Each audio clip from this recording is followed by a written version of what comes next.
Hey guys, it's Maymay, and tonight I'm going to try to help you with your biggest paper crafting complaint. Now, where does that come from? I've been doing this a long time. I've been doing paper crafting on YouTube for more than a decade. And over that period of time, the biggest complaint we hear from anybody is this: I can never cut my paper straight. I promise you, 9 times out of 10, if I say to someone, "What's your biggest struggle?" It's cutting my paper straight. So I'm hoping that tonight I can share with you some tips and tricks that will help you in using your paper trimmer to get the best results. Okay. So let's start with knowing your trimmer. Now, for tonight, I'm just going to use my spell binders, but what I'm going to teach you does not matter. It works with all trimmers. So, whatever you got, these tips and tricks will work. When I first started using trimmers, I bought whatever somebody told me to buy. Like I was like, oh, they say that's the best one. I'm going to buy that one. And I really saw my trimmer just like this. I saw this ruler and I saw this cut area, like the blade and this ruler. That's all I ever paid attention to. And I thought to myself, if I knew where to put paper here and I knew how to run this blade, I'd get a good cut. Well, that's not always true. There's other parts of the trimmer we need to use to our advantage. Okay. So let's talk about them. Number one is the arm of the trimmer. You would be surprised how many people purchase trimmers from us in our store and then call us and say, it only goes to 6 inches and I need to cut more than that because they don't even realize that the arm extends. Now, I don't think that's really uncommon. If someone didn't show me, I might not know. If I had never seen somebody open the arm out of a trimmer, it might be the last thing I look at. I might just think that this is kind of the end of my trimmer and that's all there is to it. So if you have never tried this, open the arm out. You might be surprised how much your trimmer will extend. This one actually goes to like 17 1/4 inches, which is a pretty long trimmer. Now, as much as it's important to know that we should open this arm out to extend out our measurement, we also need to use another part of this tool to our advantage, and that is the barrier at the top. I want to show you this. So all of your trimmers are going to have this stop. You see how my paper hits that and it stops? It's like a little ledge there to stop your paper. And it's probably the most important and overlooked feature of our trimmers. Here's what I see a lot of people doing when they get their trimmer, especially for the first time. They try to float their paper maybe in the middle or down here or not all the way to the top. And they think I have to hold it perfectly straight myself. And that's not what we do. What we want to do is we want to push our paper to that stop. Now, you might be a person that uses the top and the bottom of your trimmer, which, by the way, this is another trick. This is available for you. Let's say you're left handed or you just find it easier to cut down. And I'll show you what I mean by that. Like I cut up. But let's say you just find it easier to put your paper down at the bottom when you can make a smaller cut. You still have that barrier. Now, you don't have that arm on this particular trimmer, but some trimmers, and you should look at yours and see if it does, have one that goes both ways, has the arm that goes in top and bottom. But that barrier is going to work to your advantage. As long as the paper you're putting in is mostly square, and here's what I mean by mostly square. It's very impossible to get a perfect square out of paper, especially if it's a cut down piece. Like you can see, I cut this piece down. So somewhere on here, I probably have an angle. I think I can see one here. I think that edge is not straight and it's not where I'm touching here. I'm not touching here. So it's just slightly off. So if I put this up here on that barrier, even though I'm using it to my advantage, my paper's not perfectly straight, so I'm going to get a crooked cut. But let's talk about some ways to get around that using that barrier. Number one, use the barrier to your advantage, even with the blade. Okay. I see a lot of people do this. They put the paper in and they put the blade at the top, which makes perfect sense. I used to do it too. I'd put the paper in and I'd pull my blade down. But I want to show you something. Without holding the paper, I want you to see what happens when we pull the blade down. Do you see what it does? It's literally moving my paper, right? And I can move the blade with the paper. But when we pull down, we give ourselves the opportunity to twist, to move our paper off, even if we don't see it with our own eye. It can happen, and we've twisted this paper just even that much, and we end up with a very crooked cut. Okay, so here's how we combat that. I'm going to lift this arm up. I've put my paper and say I'm wanting to cut a 4 inch piece. I'll put this on 4 inches, and then I'm going to put my blade underneath my paper. What happens here? Watch this. I'm not going to cut. I'm going to do that same thing I did earlier. If I just push, You see how my paper is sitting still? I could literally just push this blade through, and the force of me pushing up pushes my paper to the flat bar, and I'll get a better result. So let's cut this at 4 inches. You see how my paper sat still without even me using this hand? That's what you want to do with that bar. Use it to your advantage. Okay. The other thing I want to show you that's really important about this area and understanding it is being able to read it. If you struggle with a ruler, if you struggle with measurements, you need to try to make sure whatever trimmer you purchase, you can read. Okay. This one for me is pretty easy. Inches are this second row down here. Okay. It's laid out every 16th of an inch. If you struggle with measurement, I challenge you to watch a video that I have done recently. We'll link it in the description that kind of lays out what an inch looks like to kind of make it easier for you. But that you've got to know that you can read it. At the top, these are your centimeters. So if you're using centimeters, you can just use that one. But if you can't read your ruler, then you're going to struggle. So you need to make sure that you can. Now, the other thing I want to challenge you to do, which I never, ever, ever paid attention to this grid. This grid was always here on all of my trimmers. Sometimes it's embossed, sometimes it's printed, sometimes it's just on the top where you can see it, but I never paid attention to it. And why it's important is this. Let's say I want to cut this piece at 2 inches and I am crooked, right? If this is, and you can see that it's a little bit angled right there. This helps me to know if I'm running on that line so that I can get a good cut when I go over here. Okay. Let's say, let me cut this at a much bigger angle so we can see it. Now, this is ridiculous and you wouldn't do this, but I want you to see. Let's say I line this up at the 2 inch mark there, and I look down here and I'm nowhere near that line. You see, I know automatically that my cut will be crooked. So I'm going to come over here and I'm going to line this up, and I'm going to make sure that I'm on the same line all the way down. So I've got 2 inches here and I'm at 2 inches here. So I know when I make this cut, I'm going to get a pretty straight cut because I'm lined up all the way down, if that makes sense. It's a good way to catch crooked pages up front, like in the very beginning, because if you lay it here, you'll see if there's an error, right? The other thing I want to point out, let me get a bigger piece or a longer piece here. So let's say you're going to be cutting something. I have to turn it sideways so you can see it in the viewfinder, but let's say that you're going to be cutting a longer piece, like a 12-inch piece at 3 inches. By doing this, by putting this in like this and paying attention to my grid, I can see that I'm on 3 here, I'm on 3 here, and I'm on 3 here. That's very important because one place we can really get crooked with our cutting is down here at the bottom. There's something about where we get away from that barrier bar that really will make us kind of shift and move. So watching your ruler all the way down is very important. I never used to do that and I got what I got, but now I pay attention to my grid, especially as I've gotten older and my eyesight is worse.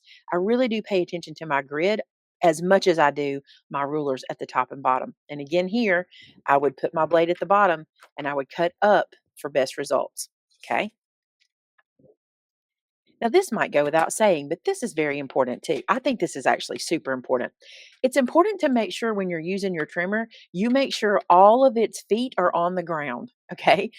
Don't try to cut with it in the air or floating or sitting on something else. I know we get into a hurry and sometimes we'll want to have like our trimmer out and our scoreboard out and our trimmer out and everything all at the same time. And we'll kind of grab something and do this number sitting on something that's not level. But I want to see if you can see this. Just little pushes adjust everything on this trimmer because it's floating off the bottom here. Trying to do that is not going to help you, especially if you have this arm out. Now, this particular one is pretty sturdy right here, but my Cricut trimmer that I used for umpteen years, it would wiggle right here really bad. And if I was trying to float it to cut it, I'd be off every time. Because if this sinks in any little bit, say this sinks in a 16th of an inch, when you go to measure down here and you've got a sink because it's not laid flat, you're going to see that in your cut. Okay. All right. So make sure everything is seated flat on the table or on your work surface before you use it. Now, if you ever come here in person and you watch me craft, you will see me use this over my trash can where I literally float this in from one trash can and this in from another and use it. And I can sometimes get a crooked cut like that. But when I'm in a hurry, I will do it. Okay. All right. Let's keep talking about rulers. I never used to use this ruler. Have you even paid attention to the fact that there's a ruler on your guide arm? There is typically always one. Typically, every trimmer I've ever had, for the most part, has had this ruler on the arm. See that? And most times I ignore it because I typically am a person who will just slice kind of through the page with an X-Acto knife or something like that and my ruler. But I want to show you this. You can use this to your advantage. Just today in our club class, we used this ruler, or some of us did, and I think it's it's pretty handy. Here's how it is. I'll take this guy out and bring it up to camera so you can see it really close. All right, so I want you to see this because I think this is very, very important. We're going to use my terribly bent embossing tool. We'll talk about that another time. But see these little guide marks on the blade? I've got them on the corner. I've got it on the side, the top and bottom. I did that backwards, top and bottom, and then the other side. Those are for us to use our ruler with, okay? Our ruler on our arm. So this is telling me where the point of my blade lives. So if I turn this over, you'll see maybe my blade, and see that little line right there? That little line drives right down to my blade. So it lets me know where I'm going to be getting a cut. Okay. So look right here at the top. This is lined right to the point of my blade. So I can know where my blade's going. I don't have to guess. So if we put this back onto our trimmer arm, now what I can do, let's say that I have a piece of paper that I want to cut a 1-inch slot in. Okay, and I want to cut it 2 inches down. So I've put my paper to the barrier at the top. Okay, here's my 2-inch mark. If I line that little grid, that little slot up with that 2-inch mark, I can then sink my blade into the paper and pull this down to 3. Okay, I probably would have gone to 3 and pushed up so I can use that berry to my advantage, but I just want to show you how this floats. And now I can make kind of this floating cut in my paper. See that? You never know when you need it. There's actually lots of different places you can use it, but this ruler is handy for that kind of purpose, all up and down. I never used to do it. I used to not be very good at paying attention to this ruler, but I've really taught myself to use this to my advantage. So use that one as well. Another thing we don't do very often, or I find that people don't, is using this side of your blade. Let me open this and show you.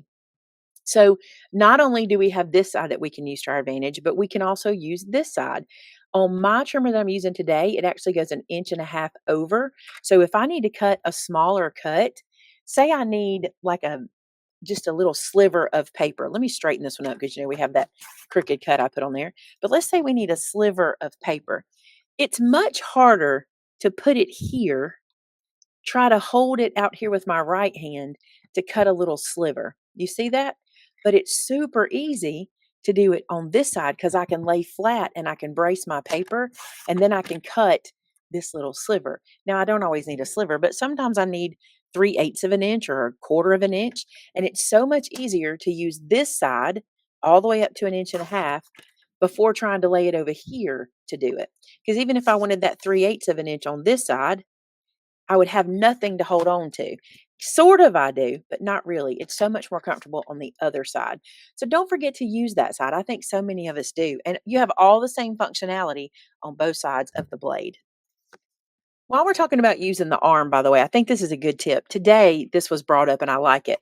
If you ever have trouble finding a certain spot on your arm or on your trimmer itself, and you need to make several cuts there or something like that, you know how I was saying we would bring our blade to the 2-inch mark?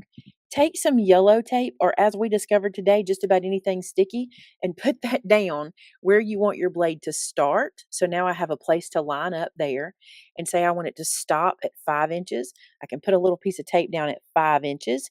And this way, I don't even have to think or look or pay attention. I just put my cardstock in, line it up there, sink my blade, go to my 5, and I'm not even having to pay attention. I just know where to go because my tape is there. That's a great tip. Another tip for using your tape. We love this yellow tape, and y'all are laughing because I call it yeller tape. It's the southern in me. It's just how it is. But another place I like to use this, and we do this a lot when we're making kits and things like that.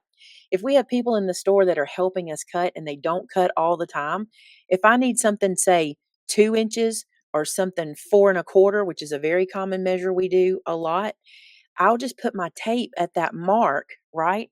And when they go to put the piece in that they're going to cut, they can line it up to the tape and not have to worry about finding the measures. And this works for us too. You can put this into your common cuts. Some trimmers already have that marked, but you can put this, like if you're always cutting 4 1/4, you're always cutting 5 1/2, you could put this there. You could put it just where you're wanting to cut multiple things at a time to keep you from getting off track. If I have to cut multiple things, I will get distracted, and it's good for me to put that tape there. Now, this is something I saw somebody do recently. I think I saw Christina Werner do this, and I think this is smart too. So, say you have a small piece you need to cut. Let's say that I need to cut a piece that kind of hides under my ruler, and if I do this, I really can't hold on to it. This was a pretty good trick, I thought. If you take a piece of your tape, okay, put your put your paper where you need to cut it, and then just tape it down. That's a pretty good trick, and you can use this tape over and over again. I mean, I keep this stuck to the edge of my desk, and I just pick it up and use it every time I need it. So think about that as another way to use something to your advantage. I saw somebody recently say they wish that there was a little bit of sticky on the trimmer. I thought about that too, but I'm afraid it might actually hinder me more because there's nothing I dislike more than whenever I cut a piece of paper and it statics to the board. That kind of frustrates me because I can't pick it up. So I wonder if I wouldn't like that sticky feeling, but I do like the idea of the tape when I just need it to get something done. The other thing is this. Let's say you have something like this and you need to cut maybe this in half and you struggle with that. Not only can you tape this down, but you don't really care if the tape runs through where the cut's going to be. You know what I'm saying? Because we can cut through that tape. So even if you have a tiny little piece you need to cut in half, tape it down and cut through the tape. No big deal. All right. So there is the tape trick. I love that, by the way. I think it's a great, great thing to do. Let me tell you something. If you stick with me to the end of this video, I have the tip that I think will change everything for you. So stick around. That will be the last one that we share. Now, here's something you might not even think about doing, but I think it's important. A lot of times, paper and trash can build up inside your cut track. And believe it or not, I think this can cause some skipping along the page. And maybe even if you've ever had a page that didn't cut quite through and you had to kind of pull it apart, sometimes I think it's because of what's inside this grid. Okay. So make sure you're cleaning this out periodically. This one is pretty deep and like I can't even see all of it until I start kind of running my pokey tool in there, but the trash that's coming out of there, it really does need to be cleaned up pretty often. Now, if you know me and all of my corner rounder punches, you know this is not something I'm known for, but I do suggest that you clean it out periodically just to keep a place for that blade to run through nice and smooth. Speaking of the blade, let's talk about blades. This one on this trimmer in particular is like a V-shaped blade. See that blade there? And it's sharp on both sides. You want to remember to use both sides of that blade to get the most out of it. And here's what I mean by that. I'm going to put this back into my trimmer. So I put the blade back in, and here's what I want to talk about. I want to talk about using both sides of that blade. If you're like me and you tend to do what I say, which is to push up, the front of that blade, the front side gets used a lot more than the back side. Now, I do use both sides of mine because I'm going to show you a tip in a minute for cutting on the diagonal where I use it a lot, but I still use the top of that blade more than I do the back. So I'm going to suggest to you this. When you notice that your blade is getting a little bit dull or you think that it might be, just pop this guy out and turn him around and put him in the other way and see if you can't get some more life out of him before you change him out altogether. Another trick for protecting your blade is not to cut everything on one blade. Here's what I mean by that. Use one trimmer for your for your cardstock, maybe for your vellum, for your acetate, for paper, for things like that, and use another one for your chipboard and maybe even your glitter cardstock. Sometimes glitter can be a little abrasive, and on your blade, if you want it to last a little longer, use a different trimmer altogether. Now, I'm going to show you which one I like to use for both of those products. This is my new chipboard trimmer. I really seriously use this for chipboard all the time. So here's a small piece of chipboard. What is chipboard? This stuff. Anything that you can do that to doesn't need to be cut with this tiny little delicate blade. I mean, think about it. That blade doesn't even reach all the way through this, and it really, really is not good for it to use it on that kind of trimmer. So this guy, however, is a rotary blade that works on friction, and so it can handle these thicker products like this no problem. This is like, here's the deal. This is industrial. and this is for the home crafter. You see what I'm saying? But if you're like me and you use a lot of chipboard or you use a lot of cereal boxes or cracker boxes, or maybe you do junk journaling, if you're a junk journalist, you need this. Okay. This will cut through just about anything. So consider having a separate trimmer for more difficult or more thick products. This is no different than if you remember when your mama used to fuss when you'd use her fabric scissors to cut paper. It's the same thing. You just want to protect your blades as long as possible. Okay. So there is that trick. Now let's talk about diagonal cutting. And this is something I discovered years ago. I used to have a really bad problem when I wanted to cut something diagonal of laying it onto my trimmer, point to point on the cut line. And then I would want to come down here and then push up and hold it the best that I could.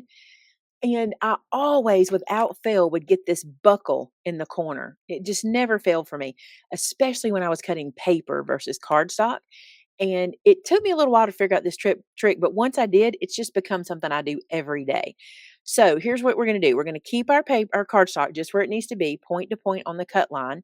We're going to take our blade and we're going to sink the blade in the middle. Okay. So I'm going to lay it down and I'm going to push that guy shut and push the blade in.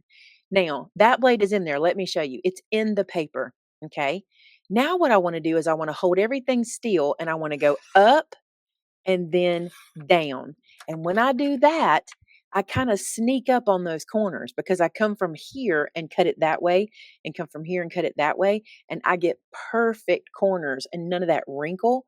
That was a big problem for me. Anytime I was doing anything on the angle, I was like, I hate how my trimmer does this. And I'd be pulling it out, trying to flatten it back out. But sinking the blade is the way to get around that. And to be honest with you, I find myself using sinking the blade a lot. If I'm going to cut something very like a little sliver of something, show you if I come right here and I just want to cut a tiny piece off of here, it's not a bad idea to sink your blade and then go up and then down to get a good, crisp, even cut there too. So think about that. Sinking the blade is a great, great tip. All right, if you stuck around, this is the tip that I think changes everything, and it is consistency. And let me explain what I mean. If this is your trimmer, say this is your trimmer, and you use it the same over and over and over again, you're going to get better results. And here's what I mean by that. So many times people say to me, Maymay, where do I put the paper? Do I put it on the line, at the line, past the line, if I'm wanting to get a certain measurement of cut? What matters is that you're consistent. Okay. So let's say I'm a person that lines my paper up to the line. As long as every time I'm measuring and I'm lining up, I go to the line, even with an eighth, I'm going to go to the line. This means I can still see the line, but my paper's touching it. As long as I do that every time, all my cuts are going to be very similar. Now, where we struggle is when we go, okay, I'm gonna go to the line here, and then we go, I don't really know if I should be at the line. I'll cut this piece, and then my next piece I'm gonna take and hold it back a little bit, or my next piece I'm gonna take it over a little bit. That's where we mess up. As long as every time we use our ruler, we use it the same way, we're gonna get a much more consistent result. And it's the same with any of your trimmers. Whatever you do, if you use this one or you use the chipboard one I talked about, whenever you're lining up your product to cut, just make sure you line it up the same every time. Maybe you're an on the line person, maybe you're an at the line person, or maybe you're a just past the line person. Just do that every cut, and you'll get a much more consistent cut, and you'll be happier with your finished product.